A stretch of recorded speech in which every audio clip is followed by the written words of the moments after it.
د ژوند په لاره کې مومنه تقریر کېږي ورته ځیر شه بیا وخت تېرېږي ورته ځیر شه بیا وخت تېرېږي د ژوند په لاره کې مومنه تقریر کېږي.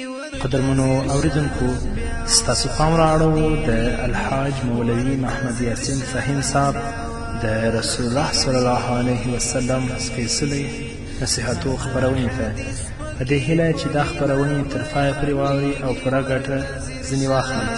بیا وخت تېرېږي ورته ځیر شه بیا وخت تېرېږي. بسم الله الرحمن الرحيم. الحمد لله رب العالمين حمد الشاكرين، الصلاة والسلام على سيد الأنبياء والمرسلين سيدنا ونبينا وشفيعنا ومولانا محمد وعلى آله وأصحابه الطيبين الطاهرين. قدرمنو اوریدونکو د ژوند د لارې د خپرونې مینوالو، السلام علیکم ورحمة الله وبرکاته. ستاسو روغتیا او خوشحالي د پاک رب نه غواړم په دې هیله چې د صحت او عافیت جامې په تن ولرئ او خوشحالي مو په برخه وي. دا دی زه محمد یاسین فهیم د ژوند د لارې د خپرونې په وړاندې کولو کې ستاسو په خدمت کې یم. زموږ د نننۍ خپرونې موضوع بیا هم د سرور کائنات محمد رسول الله صلی الله علیه وسلم نصیحتونه. د رسول اکرم صلی الله علیه وسلم 9 نصیحت دا دی چې تاسو تقوا غوره کړئ، یعنی په هر وخت کې د الله رب العزت نه تاسو یریږئ. لکه څنګه چې رسول اکرم صلی الله علیه وسلم فرمایي چې ته د الله نه ویریږه چې په هر ځای کې دا نه چې د خلکو تر مخه د الله ویره در سره وي، په جومات کې د الله ویره در سره وي، په حرم کې د الله ویره در سره وي، اما چې د کله د خلکو نه بیل شي د جومات نه اوځې بیا د الله ویره ستا سره پرته نه وي. نه چې په کم ځای کې ته د الله نه ویریږه الله رب العزت به تا ته عزت درکوي. حضرت ابوذر رضی الله تعالی عنه فرمایي چې ما رسول اکرم صلی الله علیه وسلم ته وفرمیل ای د الله رسوله ما ته نصیحت وکړه. نو رسول اکرم صلی الله علیه وسلم راته وفرمیل تقوا یا الهي ویره غوره کړه، همدا د ټولو شیانو بنسټ دی. ما بیا ویلې ای د الله رسوله نور نصیحت راته وکړه. رسول اکرم صلی الله علیه وسلم راته ویل د قرآن کریم تلاوت کوه، دا تلاوت ستا لپاره په ځمکه کې نور او په آسمان کې ذخیره ده. نو په دې کې شک نشته قدرمنو اوریدونکو، څوک چې د الله رب العزت ویره غوره کړي، تقوا اختیار کړي، دا د ټولو نیکو اعمالو بنسټ او اساس دی. په هر ځای کې به د الله ویره ستا په زړه کې پرته وي او تل لپاره به کوشش کوي چې د خپل رب د خپل ځان نه زه څنګه راضي کړم. د رسول اکرم صلی الله علیه وسلم 40 نصیحت هغه دا دی چې تاسو د قرآن کریم تلاوت کوئ. هغه حدیث چې مسلم د حضرت ابو امامه باهلي رضی الله تعالی عنه څخه روایت کړی، هغه فرمایي چې ما د محمد رسول الله صلی الله علیه وسلم نه اوریدلی چې رسول اکرم به فرمایل تاسو د قرآن کریم تلاوت کوئ، ځکه چې قرآن کریم به د قیامت په ورځ د تلاوت کوونکي شفاعت کوي. هغه څوک چې په دنیا کې ډیر په اخلاص او صداقت سره د الله رب العزت کلام لولي، د هغه تلاوت کوي او د هغه مقصود هم د الله رب العزت رضا وي، نو دا د الله کلام به د آخرت په ورځ د الله په حضور کې د دې لوستونکي او د دې تلاوت کوونکي شفاعت کوي، تر څو چې په خپل شفاعت باندې جنت ته نه وي داخل کړی، د الله په حضور کې به قرآن ورته شفاعت کوي. په ځانګړې توګه د سورة بقرې او د سورة آل عمران تلاوت کوئ. دا دواړه سورتونه به د الله رب العزت په حضور کې د سایوانانو او د وریځو بڼه غوره کړي او راضي به د خپل د تلاوت کوونکي او د خپل لوستونکي شفاعت به د الله رب العزت په حضور کې کوي. نو د رسول اکرم صلی الله علیه وسلم نصیحت دی، فرمایي چې د قرآن کریم تلاوت کوئ. اما متاسفانه چې موږ لا تروسه دې ته نه یو متوجه شوي. ډیری زموږ داسې خویندې او ورونه شته دی چې هغو خپل عمر خوړلی دی 40 50 او 60 ته رسېدلي، توسه د الله رب العزت په کلام باندې نه پوهېږي، قرآن نشي لوستلی. په دنیوي کارونو باندې ډېر ښه پوه یاستو، د هر شي تفکیک او تمییز کولی شو، اما چې کله د الله رب العزت کلام راته کیښودلی شي بیا د دې د لوستلو نه موږ عاجز یو. تقصیر د چا دی؟ او زموږ ډیری ورونه او خویندې داسې دي چې هغوی د الله رب العزت د کلام په لوستلو باندې قادر دي لوستلی شي، اما دا همت الله د هغوی نه راخیستی دی چې کله د الله کلام خلاص کړي او د هغه تلاوت وکړي. الله رب العزت دې په موږ باندې رحم وکړي. هغه د محمد رسول الله صلی الله علیه وسلم حدیث دی، فرمایی ان الله یرفع بهذا الكتاب اقواما ویدعو به آخرین. الله رب العزت په واسطه د دې کتاب باندې قرآن باندې ډیرو قومونو ته عزت ورکوي، ډیر قومونه اوچتوي. هغه قوم چې د قرآن تلاوت کوي، په قرآن باندې عمل کوي، د قرآن عزت و عظمت ساتي، الله رب العزت هغو ته عزت و شرف ورکوي لکه صحابه، تابعین، تبع تابعین.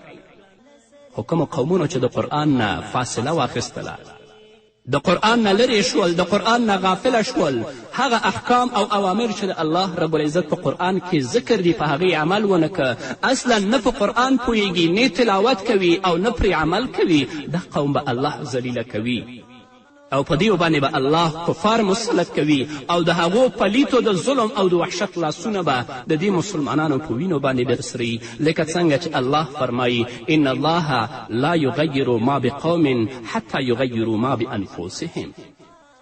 هغه عزت او هغه شرف چې الله رب العزت د قرآن لوستونکي او حافظ د قرآن ته ورکړی دی، که موږ او تاسو هغه د رسول اکرم صلی الله علیه وسلم ویناونه واورو نو واقعا د انسان په وجود کې به احساس او جذبه پیدا شي. د ترمذي صحیح حدیث دی، رسول اکرم صلی الله علیه وسلم فرمایي څوک چې قرآن ولولي او په قرآن باندې عمل وکړي و احل حلاله و حرم حرامه، په څه باندې چې الله امر کړی دی په هغه باندې عمل وکړي او د څونه چې الله نهی کړی د هغه نه ځان وساتي، اجتناب وکړي، الله به هم دا جنت ته داخل کړي. او د دې ترڅنګ د دوی د کورنۍ 10 کسه چې په هغو باندې جهنم واجب دی، د دې په شفاعت به الله هغوی هم جنت ته داخل کړي. همدارنګه د ترمذي بل حدیث دی، رسول اکرم صلی الله علیه وسلم فرمایی یقال لصاحب القرآن اقرأ وارتقي ورتل كما كنت ترتل في الدنيا فإن منزلتك عند آخر آية تقرأها.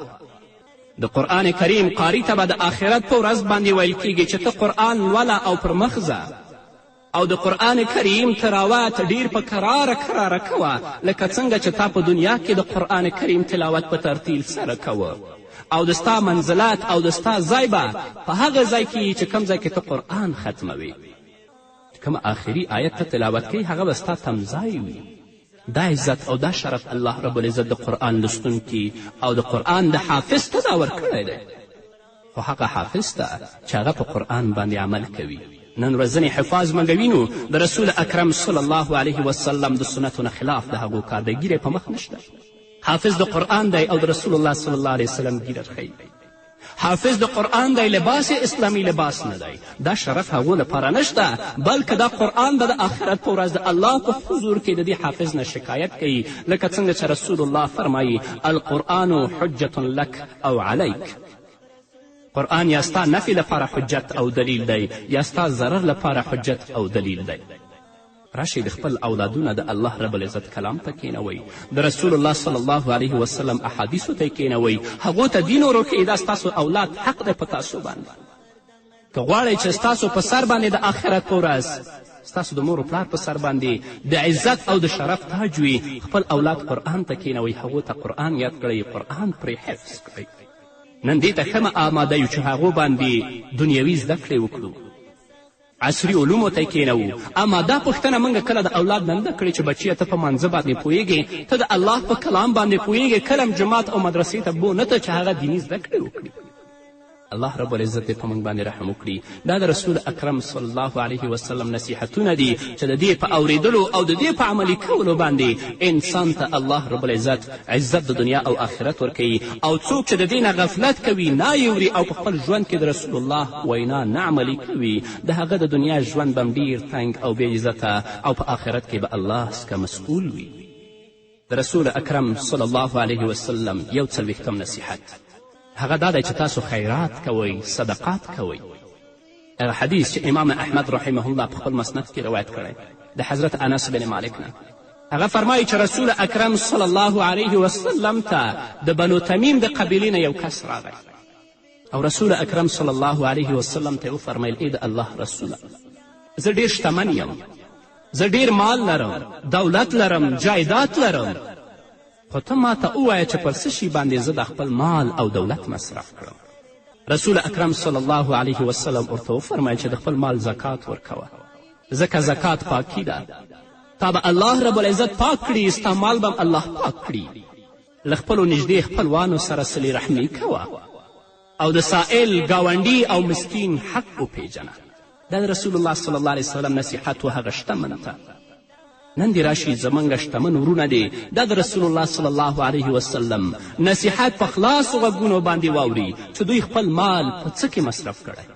آیا د خپل مال زکات یې ورکړی؟ د خپلو اقربا او خپلوانو سره یې صلې رحمي کړې؟ د سائل او د مسکین هغه د افسوس او د ناهیلیتوب آواز د دوی تر غوږو رسېدلی او هغو ته څه ځواب ویلی؟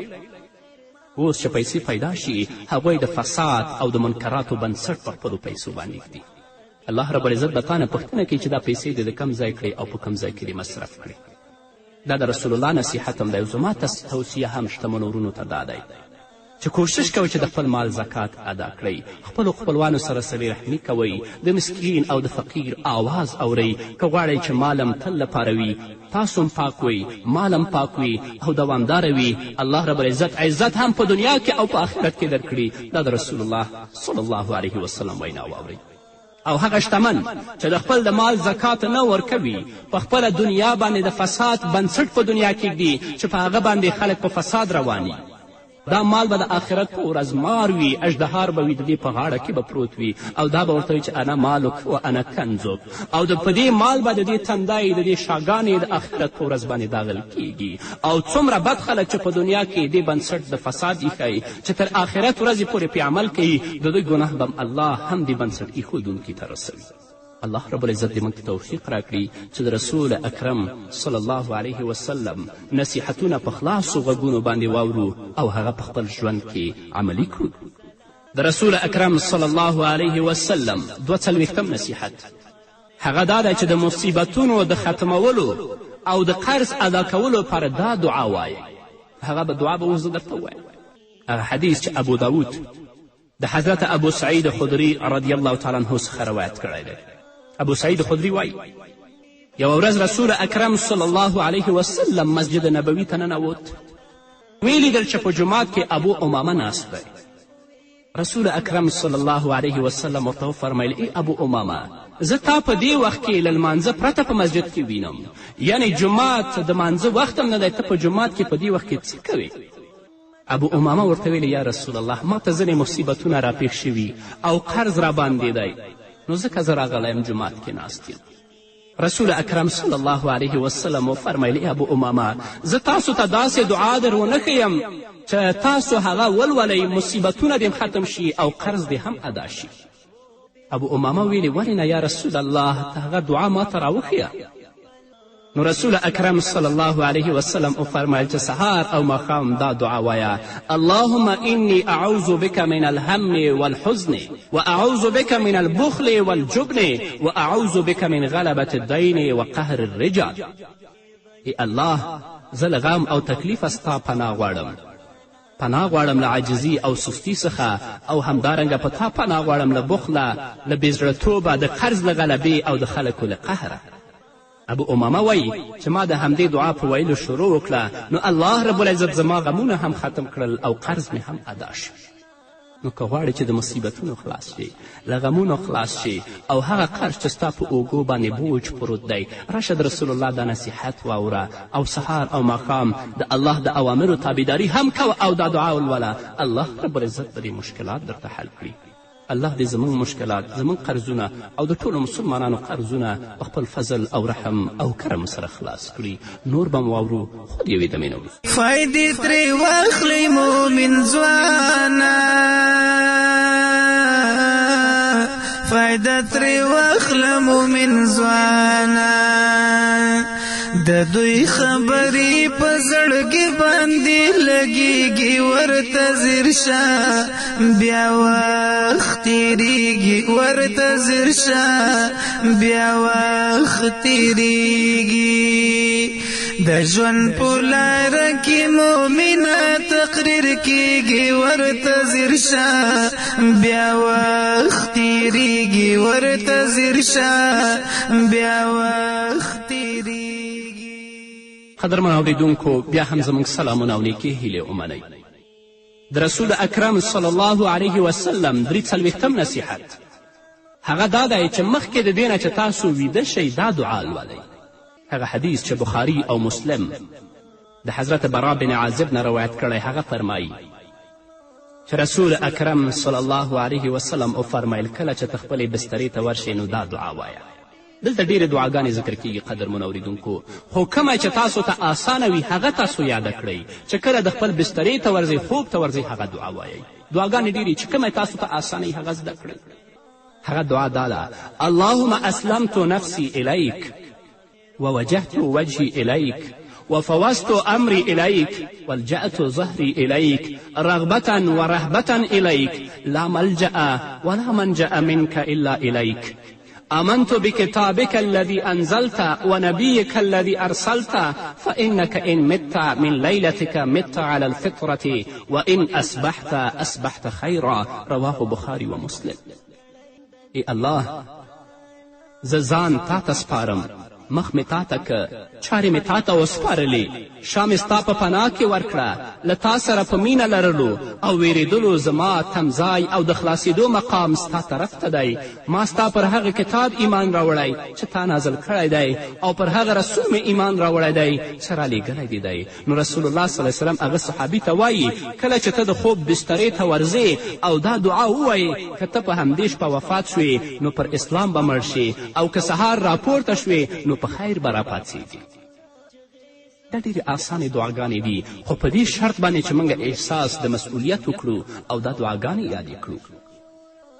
همدارنګه حضرت ابو سعید خدري رضی الله تعالی عنه د رسول اکرم صلی الله علیه وسلم نه روایت کوي چې رسول اکرم صلی الله علیه وسلم وفرمایل څوک چې پر خپل بستر په پریوتو دا دعا ووایي: استغفر الله الذي لا اله الا هو الحي القیوم واتوب الیه. زه د الله د مغفرت سوال کوم چې له هغه پرته بل معبود نشته، هغه ژوندی او قائم دی. زه هغه ته توبه باسم نو د هغه ګناهونه به معاف شي، که څه هم د سمندر د زک یا د اونو د پاڼو یا د ریګستان د ریګ او یا د دواړو جهانو په اندازه وي. دا هغه حدیث ده چې ترمذي روایت کړی. صغیره ګناهونه به د الله ټول درته معاف کړي، که څه هم د بحر د زک په شان وي.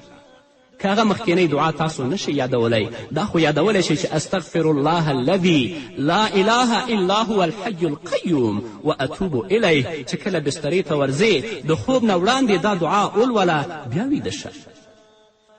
همدارنګه بل بیهقي رحمه الله په خپل کتاب کې د حضرت انس بن مالک رضی الله تعالی عنه نه روایت کړی. هغه فرمایي چې رسول اکرم صلی الله علیه وسلم وفرمیل څوک چې پر خپل بستر د پریوتو پر مهال دا دعا ووایي: الحمد لله الذي کفانی وآوانی والحمد لله الذي اطعمني وسقاني والحمد لله الذي من علي فأفضل فقد حمد الله لجميع محامد الخلق كلهم. څوک چې دا دعا ولولي چې الله ټولې ستاینې خاص تا لره دي، هغه ما ته کافي دی او ما ته یې ځای راکړی دی. ټولې ستاینې هغه ذات لره دي چې ما ته یې خوراک راکړی او زه یې اوبه کړی یم، یعنې سیرابه کړی یم. او ټولې ستاینې هغه ذات لره دي چې پر ما یې لورینه او پیرزوینه کړې ده. نو چا چې دا دعا ولوستله دې سړي د الله هغه ټول تعریفونه بیان کړه چې نور مخلوق یې بیانوي. یعنې دومره حمد و ثنا دې ویلې لکه چې ټول مخلوق یې وایي. دون دعا: الحمد لله الذي كفاني وآواني والحمد لله الذي أطعمني وسقاني والحمد لله الذي من علي فأفضل. چې بستر ته د ورتللو مخکې د خوبه مخکې دا دعا ووایي دومره حمد او د الله ستاینه تا کړې لکه ټول مخلوق یې وایي. ډېرې د مغفرت آسانه لارې الله موږ ته راښودلې دي، ډېرې د عزت لارې الله رب العزت او د هغه رسول موږ ته راښودلې دي. خو متاسفانه باید ووایم چې موږ د دې نه غافل یاستو، تر اوسه هم دې ته توجه نه ده کړې. همدارنګه بل حدیث بخاري حضرت ابوذر او حذیفه نه روایت کړی. هغه فرمایي ان رسول الله صلی الله علیه وسلم کان اذا اتی الی فراشه قال بسمک اللهم احیا و اموت. رسول الله صلی الله علیه وسلم به چې کله بسترې ته د ویده کېدلو لپاره راغی نو هغه به ویلې بسمک اللهم احیا و اموت، ای الله زما ژوند او مرګ ستا په نوم دی، یا ستا په نامه زه مرم او ژوندی کېږم. که هغه دعا نشئ لوستلی دا خو لوستلی شئ. ډېر ګڼ احادیث دي چې د رسول اکرم صلی الله علیه وسلم نه په دې هکله باندې روایت شوي دي، او داسې روایتونه هم د رسول اکرم صلی الله علیه وسلم نه هم شته دی چې رسول اکرم صلی الله علیه وسلم به چې کله بسترې ته لاړه نو یو وار به قل هو الله ولستله، بیا به قل اعوذ برب الفلق ولسته، بیا به قل اعوذ برب الناس ولسته، او هغه به یې په خپل لاسو شف که ته کوم ځای پورې چې د رسول الله لاس په بدن رسېده په خپل لاس به یې د خپل بدن مسحه کوه. دا د شپې د آرامتیا لپاره، د دې لپاره چې الله تا محفوظ وساتي. الله دې موږ ته توفیق راکړي. د رسول اکرم صلی الله علیه وسلم 40 نصیحت هغه دا دی که د شپې خوب نه درځي نو دا دعا وایه. ډېر زموږ داسې ورونه او خویندې شته دی چې هغوی کله د خپل بسترې ته ورشي نو تر نیمو شپو پورې هغوی ته خوبونه نه ورځي. په ځانګړې توګه په دې لویو شپو کې نو رسول الله صلی الله علیه وسلم په خپل امت باندې دومره مهربان او شفیق دی. که تاسو ته خوب نه درځي نو د هغه بېخوبي د وجې نه دا دعا ولولئ، الله رب العزت به هغه بېخوبي ستاسو نه لرې کړي، تاسو ته به آرامه خوب راشي. زید بن ثابت رضی الله تعالی عنه وایي چې زه لاړم رسول اکرم صلی الله علیه وسلم ته او د بېخوبي شکایت مې ورته وکړ چې یا رسول الله ما ته خوب نه راځي. نو رسول اکرم صلی الله علیه وسلم ما ته دا دعا راوښودله. هغه دعا دا ده اللهم غارت النجوم وهدأت العیون وأنت حي قيوم لا تأخذك سنة ولا نوم يا حي يا قيوم أهدي ليلي وانمي عيني فقلتها فاذهب الله عز وجل عني ما كنت أجد. ای الله ستوري بدل شول، سترګې آرامې شوې او ته ژوندی قایم یې، تا ته نه خوب درتلی شي او نه په تا باندې بېهوښي راځي. ته ژوندی او قایم اوسیدونکی ذات یې، زما شپه آرامه او سترګې مې ویدې کړې. نو کله چې ما دعا ولوستله زما شکایت ختم شو، یعنې په ما باندې خوب راغی. اللهم غارت النجوم وهدأت العيون وأنت حي قيوم لا تأخذك سنة ولا نوم يا حي يا قيوم أهدي ليلي وانمي عيني. دا دعا ده که چاته خوب نه ورځي نو دا دعا چې ولولي الله رب العزت به د هغه بېخوبي ختمه کړي. نور هم حدیث د رسول اکرم صلی الله علیه وسلم نه په دې اړه باندې روایت شوي دي. خو الله رب العزت دې موږ ته توفیق راکړي چې د رسول الله دا ویناوې او د رسول الله د احادیث په خلاص غوږ باندې واورو او دا په خپل ژوند کې عملي کړو چې الله رب العزت موږ ته عزت د دنیا او آخرت راکړي او هغه مصیبتونه او تکلیفونه او دردونه چې هغې کې موږ ګرفتاره یو الله هم د هغه نه خلاص کړي. نو راځئ قدرمنو اوریدونکو مسلمانانو ورونو او خویندو چې څه وخت په شپه ورځ کې د الله عبادت لپاره غوره کړو او بیل کړو چې هم الله رانه راضي شي، هم مخلوق راضي او هم په آخرت کې الله ته په اوچت سر باندې ولاړ یو. نو دا به زموږ د نن ورځې خپرونه چې ستاسو درانه حضور ته وړاندې شوه. تر بلې خپرونې پورې چې زه بیا هم ستاسو درانه حضور ته راځم، تاسو ټول په پاک رب سپارم. پاتې ژوند م نیکمرغه، ښاد، بریالي او کامیاب اوس. حافظ قدرت الله عبیده، حافظ قدرت الله عبیده، فائدې ډېرې دي لورايه معلومیږي ورته ځیر شه، بیا وخت تېرېږي ورته ځیر شه، بیا وخت تېرېږي. د ژوند په لاره کې مؤمنه تقدیر کېږي ورته ځیر شه، بیا وخت تېرېږي ورته ځیر شه، بیا وخت تېرېږي. هم احوا منا بیانیږي ورته ځیر شه، بیا